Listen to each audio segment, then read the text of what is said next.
Hey, church, welcome to another broadcast. As you can see, I'm coming to you from my local park, just sitting on a bench here. Beautiful, really, just to be out amongst nature once again. I'm enjoying doing these introductions from places like these. Um, Happy Mother's Day. We celebrate mums today, don't we? And the amazing part they have in our lives. And while we celebrate that, I've been led by this in some others in our church, and I've really taken it on board. And Esther reminded me as well. And it's so true to remember that for this day, not everyone. It's not a celebration for everyone. Sometimes it's a hard day for people, whether that's because of infertility struggles or the loss of a mum or the loss of a child, or perhaps you're a single mum who doesn't get celebrated perhaps the way you should. And as Christians, we're meant to be a body that celebrates together, but also struggles together. And so we want to say that you are also important on this day. If Mother's Day is hard for you, and we hope that you can lean into the community, the people of God, for support. But we also want to celebrate mums as well. And for those today that is a celebration, that it is a celebration for, we want to celebrate with you as well. Um, the constant sacrificial love of a good mum is hard to quantify and appreciate, isn't it?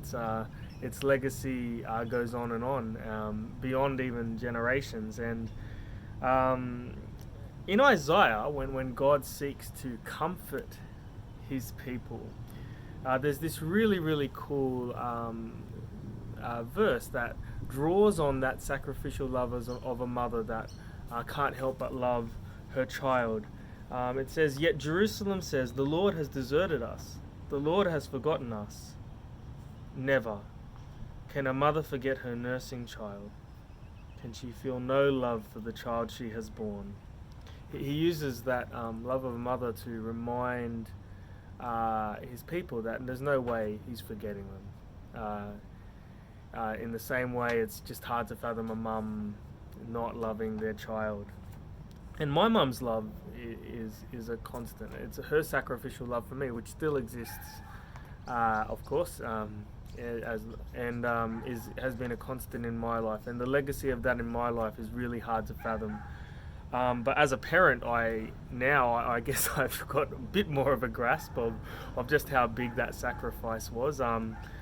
We had two babies that were relatively in the nice to raise department in that infant level. But apparently I was a kid with bad reflux who never slept and cried all the time. And I mum mum would reflect on that time with dread. And just looking at being a parent now and trying to add that, I have a greater sense of the sacrifice that she just endured in even raising me in that little period. And that love has never stopped. And no matter the model of your family, whether you're two working parents, or a working mum, or a working dad, or you're a single parent family, that sacrificial love, in all its forms, is to be honored and respected, is to be honored and celebrated and respected. There was one of our talk shows in Australia, one of the big ones.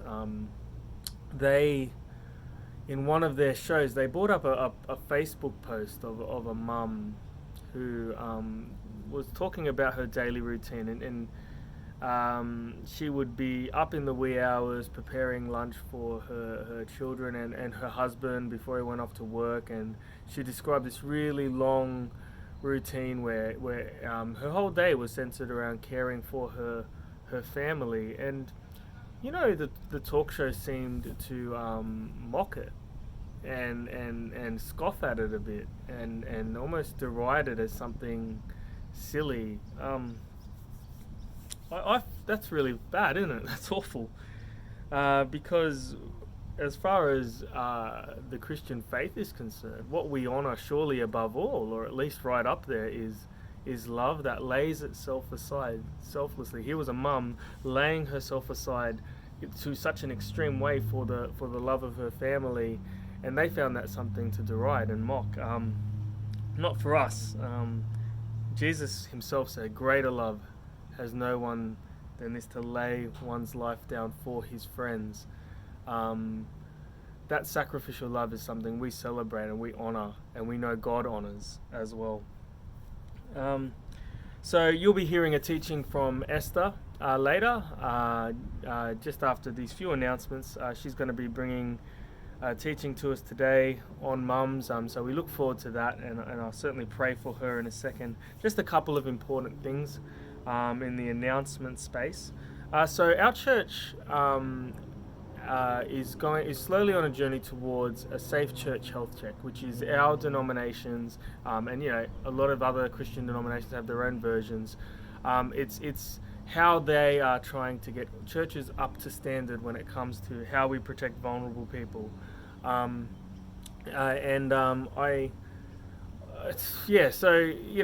The long and the short of it for the moment is we've made a giant step towards that standard in adopting this policy. So we've adopted a safe church policy that's available on our website, and I'll put the link in the description of this video, and we're going to have physical copies available when we gather again as a church. What you'll notice is there is a whole bunch of things in that policy we are yet to adopt, and as we work towards this check, we're going to be adopting the things in this policy. So the language is we've adopted the policy, but now we're in a process of implementation of that policy.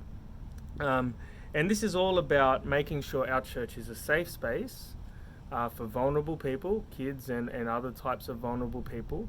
And it's not, some people can take this the wrong way and say, well, we've never had anything happen, but the truth of the matter is we want to be proactively providing, we want to proactively love the vulnerable. We want to do everything we can to say to them, we will go above and beyond to make sure our church is safe for you. And that's such a Christian thing to do. It's like laying ourselves down. It's embracing a sacrifice to be able to say to the St. Clair community and those who come into contact with us, we take protecting vulnerable people this seriously. Laura Parks and myself are the official Safe Church Health team for the moment. So any questions about that and any changes that it will involve, please let me know. And you can ask us, sorry. I just got distracted for a moment just by some things in the background there. The next thing I just wanted to talk about was the building discussion. So very, very soon you're going to hear details. I mean, we've got to work out how to work it out, but basically we're going to have a vote on releasing a chunk of money for the building committee to attack a development application process so we can build on Bennett Road. Things are moving in that direction. We have an architect in the background still doing pro bono work and providing sketches.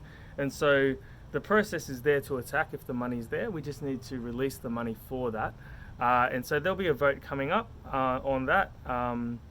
If there was a video released, it's on our YouTube channel, and the link will also be in the description of this video that described, some of the reasons many people feel we should move forward with this, and also some of the things that make people cautious, including the cost and the potential pressure it puts on our community.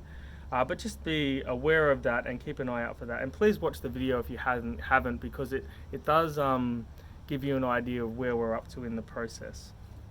And just a couple more things. You would have heard me talk about the fact that a few people in our church contributed to giving gifts to the USH staff at this time who meet on our site, and they've gone through a rough time with changing numbers and having to stand down staff temporarily and things like that. And I wrote a letter to them kind of encouraging them and reminding them that they play an important part in us fulfilling our mission as a church to love the community, and it was received really, really well. And so I just wanted to encourage you with that that was received really, really well.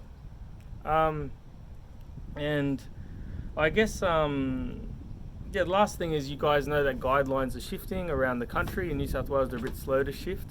But I'd encourage you to continue to gather as a church, as guidelines allow. So if you can gather with people and do these broadcasts together, or the Zoom sessions together, it's and also, as long as we're keeping the vulnerable people in our community safe and respecting the guidelines, I'd encourage people to gather more, and do life and church together as guidelines allow, because we do need each other. And this season with the technology has been great, but let's make sure we gather as there is opportunity to do so.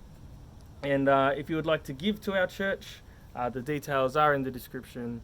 And electronic giving is the only way to give. And if you'd like to be generous towards the church, you have the opportunity to do that as well. Right, let me just pray for Esther's message, and also for the mums out there. Let's pray. Dear Lord, thank you for mums. Thank you for their sacrificial love for us. Thank you for their the love that allows us to thrive. And we just pray, Lord, that we would be always a people that honor the type of love that lays itself aside so that others can thrive. Bless the mums in our community. We celebrate them today. And for the people in our community for whom this day is not a celebration, but it's a hard day, a reminder of tough realities, be with them, comfort them, help us be there with them, and make them feel valued and honoured as well in this time for the pain they have to endure. And help us be a community that truly celebrates and struggles together. And I just want to also pray for this building journey. I pray, if it would be your will, that you would make crooked paths straight and really lead us, Lord. I pray that that our focus would be your kingdom, and if this is something good for your kingdom, you would make it happen. But also, Lord, that you would protect us from foolish decisions, and that you would keep us on track with what you're actually doing, and not make it up in our heads. And I just also want to thank you for the opportunity to love into our wider community, in this case the Ush. Pray that that gesture will give them comfort and peace, and also cause maybe some of them to reach out to you in this time as well. And we pray that you would be with Esther as she brings us your word. I just pray, Lord, for a blessing over this teaching time, that it will be a time where we celebrate mums and learn from you. And we just thank you that you are with us as we gather in your name, even in this virtual way. Amen. Morning, church. Happy Mother's Day. It's just so nice to spend this morning virtually with all of you. To kick off this part of the service, I wanted to share something with you, and you might see some very familiar faces when I share this. So I'm going to just click this so that you can see my screen. There we go. Here are some of beautiful little faces from our church, as well as some beautiful mummy faces from our church.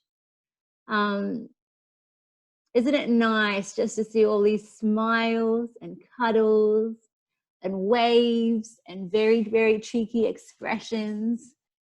I just thought it'd be nice to kind of see some of the memories that some of the mums in our church have with their kids, just as a way to kick off what we're going to talk about today. It's just beautiful. Check out Antolin there with her tongue sticking out all crazy. And Lucas as a tiny, tiny, tiny little one. And all our other wonderful faces. What a joy it is to be a mum. I think being a mum is such a beautiful gift. And motherhood, it can just be so full of giggles and fun and crazy times, uncontrollable laughter, the warmest of cuddles, beautiful conversations, and just a depth of love and joy that can completely overwhelm you. There is something that is just so truly joyful about being a mum. It's such a gift. And I think, like when I look at the faces of my little boys, which I'll just bring up now, when I think of Jeremiah, he's just my sweet, sensitive soul. His kindness and thoughtfulness, and not to forget his cheekiness, which there is a plenty of, is just such a wonderful gift to me. And then you've got little Raffy boy. He is my crazy, loud, happy baby. Pretty much if he's not teething, he will be, or hungry. He gets hangriness from me. But pretty much if he's not hungry and he's not teething, he is just on cloud 9. And his constant giggles and his passion for food and his zest for life are just such an incredible gift to me. I just think that when God made children, yeah, it's just beautiful, isn't it? Their faces, the awe and wonder they have in the world, their delight, their interesting questions and conversations. Children are just such a beautiful gift, and that makes being a mum just such a wonderful gift. But with the beauty, the joy, and the laughter comes a level of responsibility and hard work that's often exhausting and overwhelming. The mental load it requires to constantly be aware of and tend to the needs of our little ones, the never-ending jobs, the sleepless nights, the sicknesses, the need to constantly love, protect, nurture, discipline, and teach. And one of the hardest things I think about motherhood is just that there's just no clock out time, is there? And so this little quote, it's not like a fact I'm putting up. It's just something I often say. I often say to people, parenting is the hardest good thing, because there's so much about it that is wonderful, and I love and I adore, and my heart is overwhelmed with thankfulness to God at the joys of being a mum. Well, at least at the joys of my children. But I think parenting is one of the hardest good things. As life-giving as it is, I think motherhood is also incredibly exhausting and draining. And it's completely worth it. You look at those faces we saw before and it's like, yep, you know, this is why we do this. And it's a gift. But it's such hard work. It's relentless. It's tiring. It's draining. And so often, I know for me, it can just feel like so much rests on my shoulders and Nate's with these little ones. And I don't know, I miss life before being a mum sometimes, just the easiness, being able to walk out the door without taking anything with me, sleeping without worrying that someone will wake up, eating without having food flung at me and the floor and at everybody else in the family. It's relentless, beautiful but relentless. So today I just want to focus on an image that I think is so beautiful.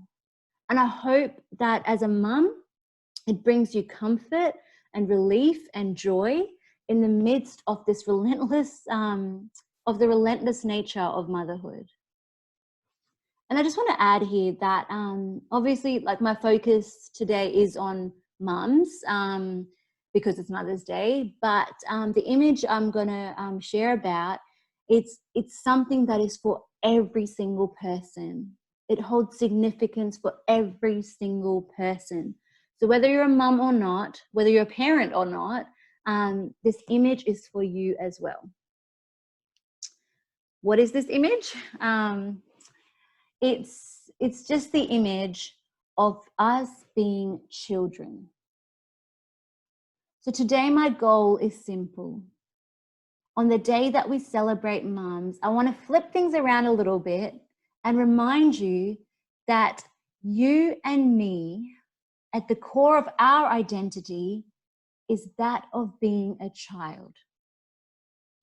Not a mum or dad or colleague or sibling or friend, leader, student, grandparent, or anything else on its own, but that whatever we are, whoever we are, and whatever season we're in, a core part of our identity is that of a child, God's child.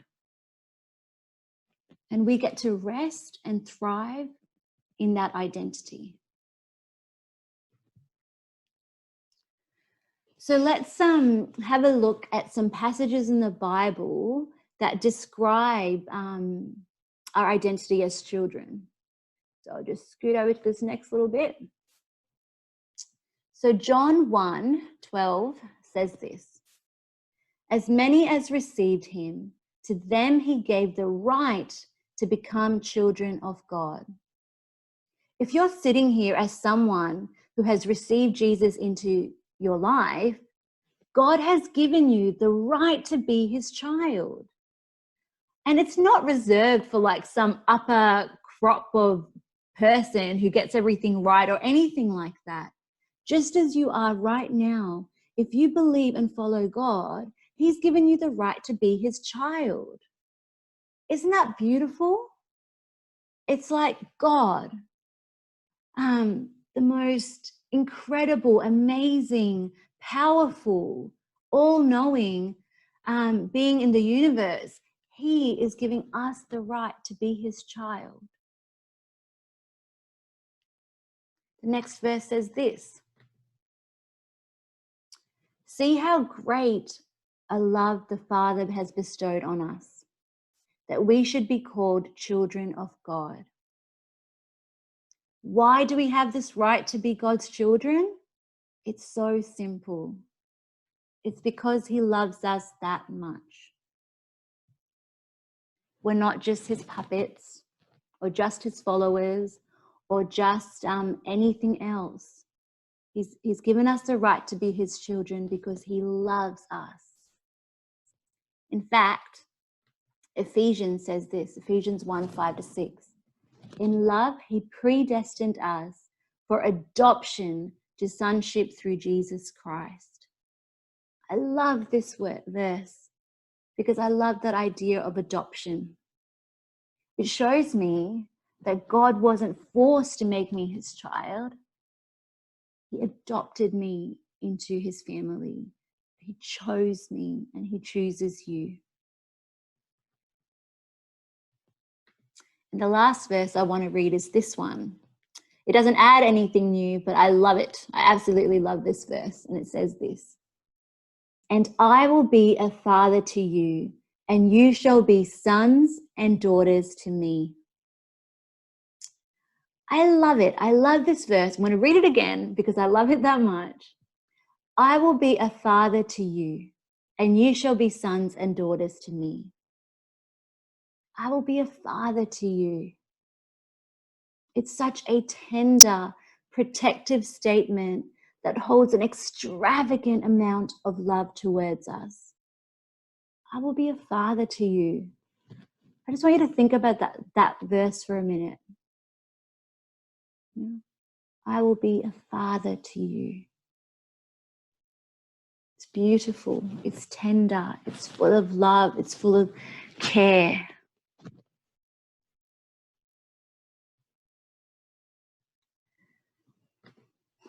Mm-hmm.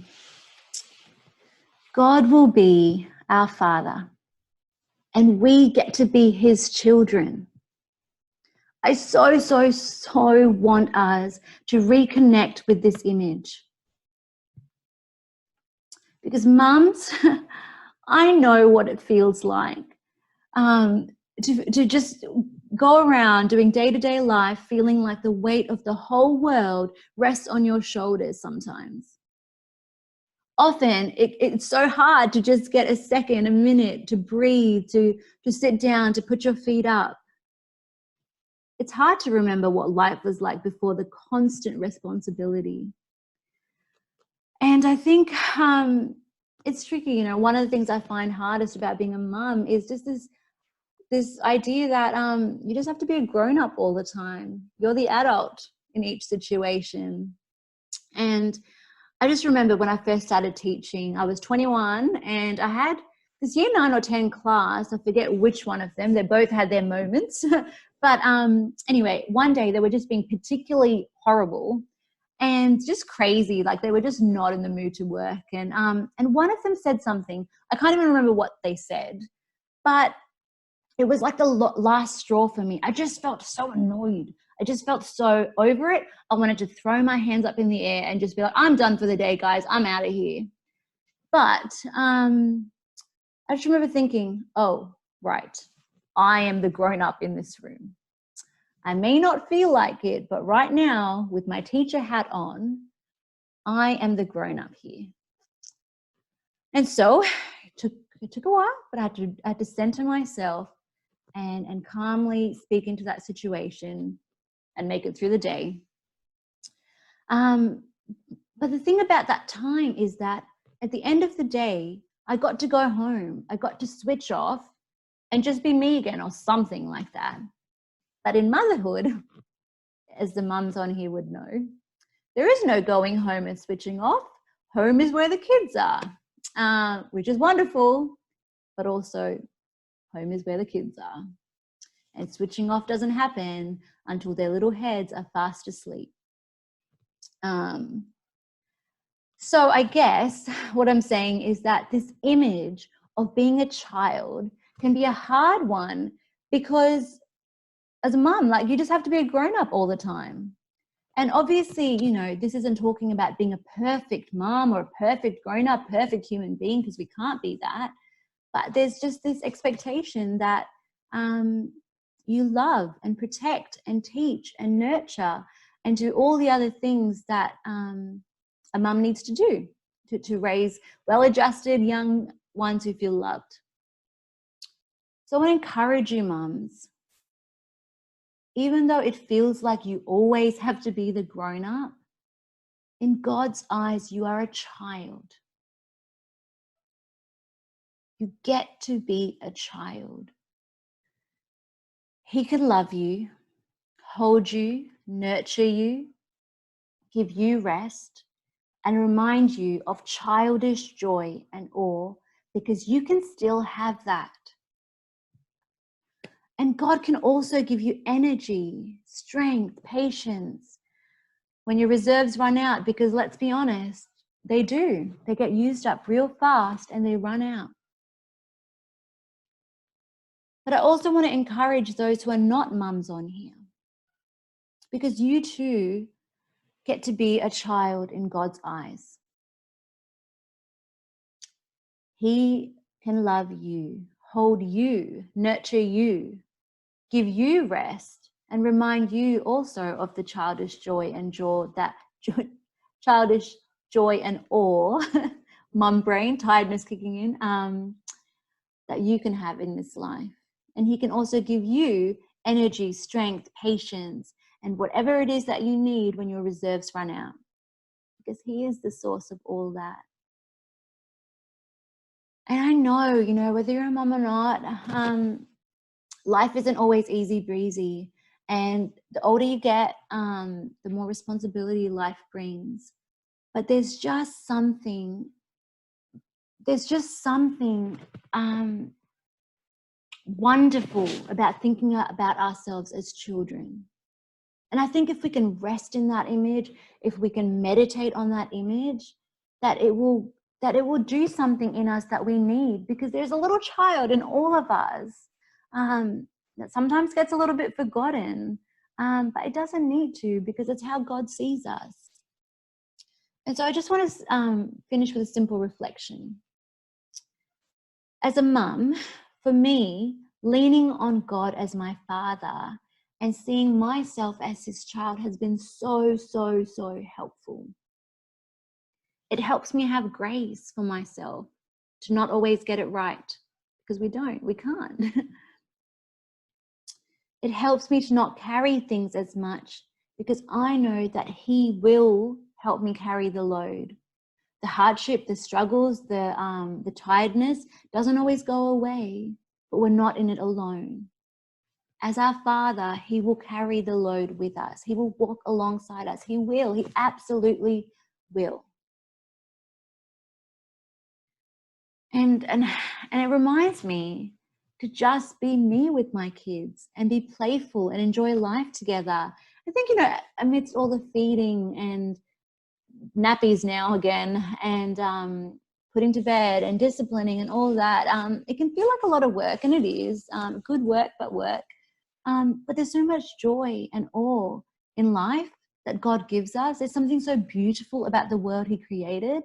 And our kids seeing us in a childlike way enjoy life, find joy in moments, delight in things.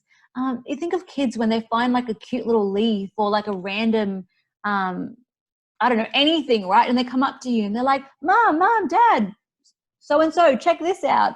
And it's like not even a big thing, but to them, it's like they're in awe of it, and it's cool, and you get caught up in that moment. But the thing is, right, when we look at things with wonder in the world in a childlike way, and we get to show them, wow, like this is what I saw, or this is what I did, they get to be blessed by the joy in your life. And so motherhood and adulthood and whatever else, it's not about like constantly just working and denying ourselves and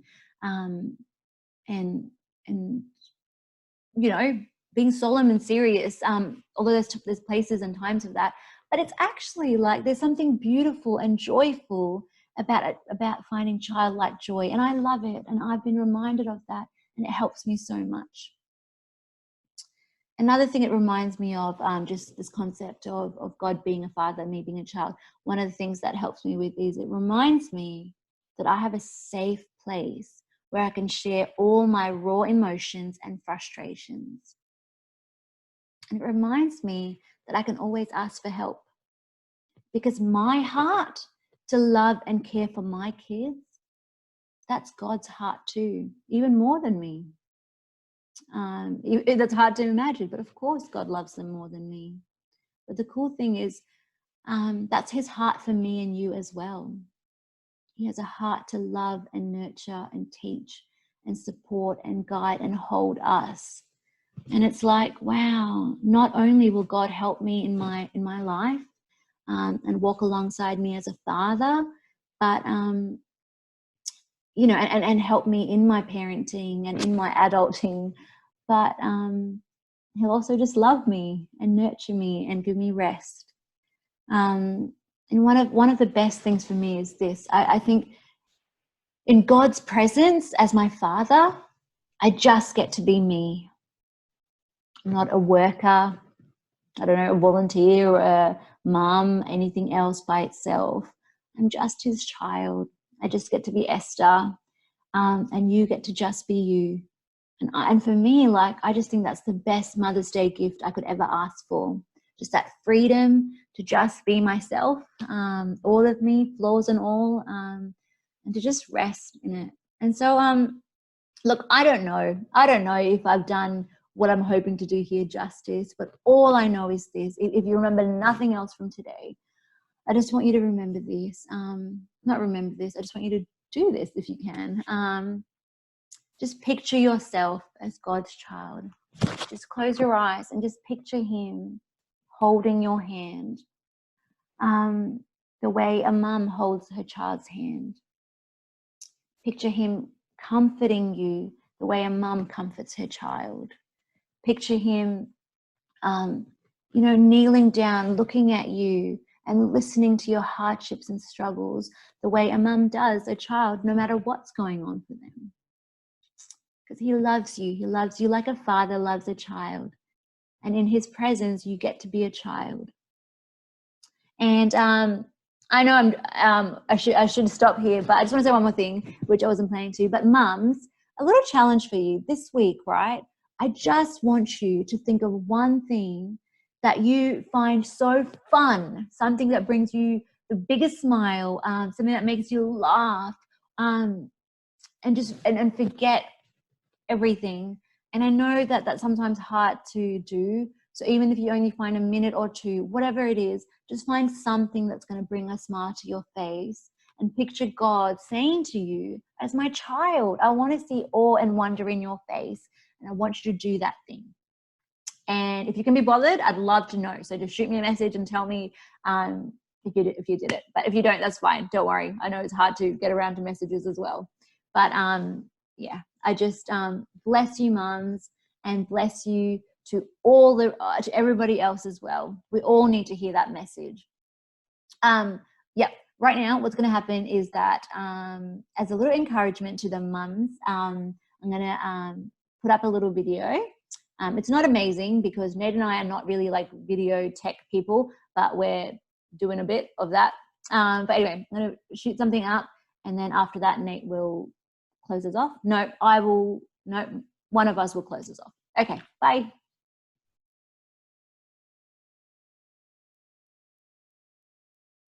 Because she takes care of us, that she cooks food for us.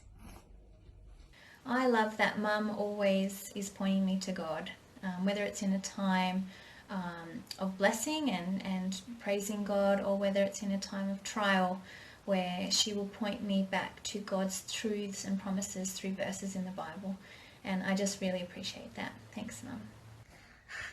I like when Mummy reads me book and stuff like that. And then to make me and play Lego with me. Cool.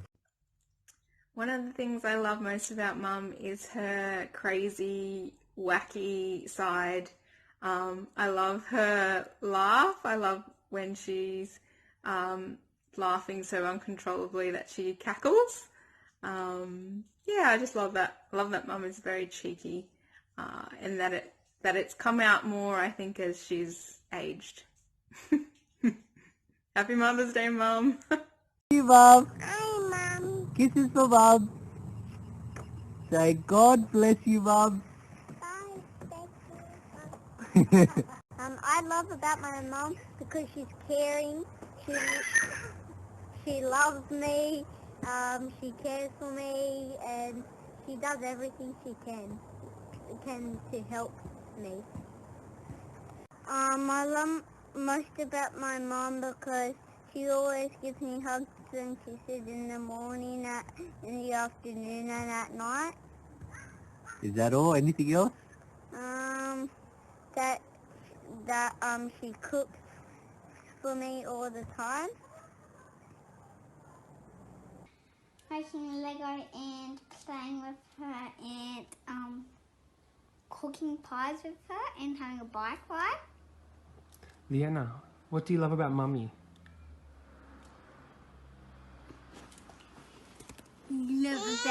She loves about Mummy because she takes care of us. Mummy. Yeah, Mummy.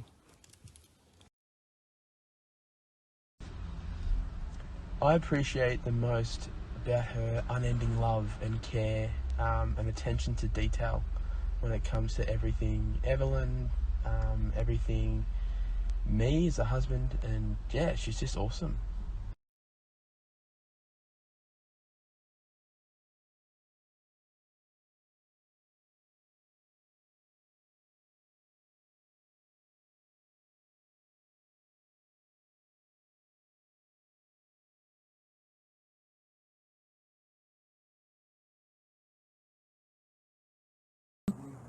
God bless you, Bonnie, Mum.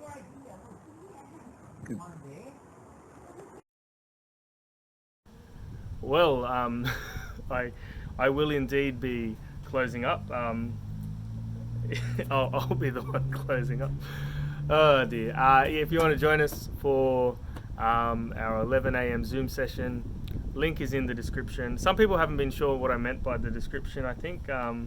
And if on a computer it's pretty obvious, but on a phone there's usually a down arrow somewhere on your screen to see the description when I refer to that. But also the links have been sent around multiple times, and they're always the same. They're always the same for each session. So the 11 a.m. is always the same link. The 9 p.m. is always the same link. The Saturday morning prayer is always the same link. So yeah, see you there if you're going to join us. And yeah, mums, have a wonderful day. Hope you feel honoured and celebrated today. And for those, this is a tough day. I hope you don't feel alone today in what you're going through. Bless you guys, and I'll see some of you at 11.